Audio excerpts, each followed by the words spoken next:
ప్రపంచం ఇంకా నిద్రలో ఉన్న ఆ ఉదయం ప్రశాంతతలో ఆలయం మేల్కొంటుంది.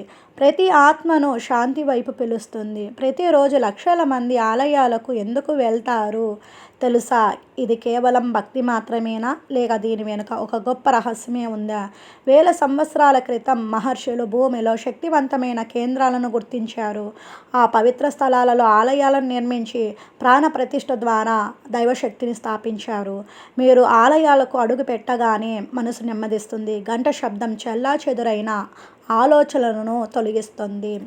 దీపం లోపల చీకటిని తొలగిస్తుంది. ప్రార్థన మనల్ని దేవునితో కలిపే వంతెన అవుతుంది.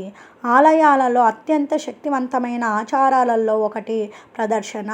దేవుని చుట్టూ తిరగడం. కానీ మనం ఎందుకు చేస్తాం? ప్రదర్శన అంటే దేవుణ్ణి కేంద్రంగా పెట్టుకొని మన జీవితాన్ని ఆయన చుట్టూ నడవడం. అది మనకు గుర్తు చేస్తుంది దేవుడే మన జీవితం యొక్క కేంద్రం అని.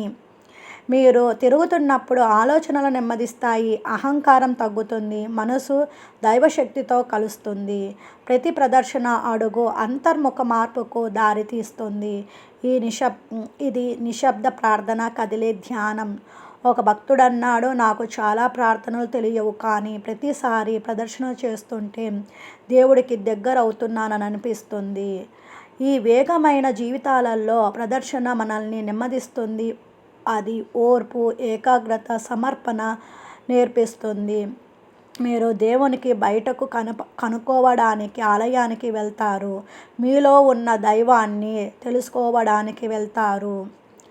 మరిన్ని ఆధ్యాత్మిక వీడియోల కోసం సబ్స్క్రైబ్ చేయండి.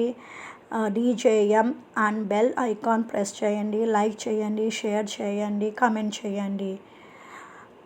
ధన్యవాదాలు.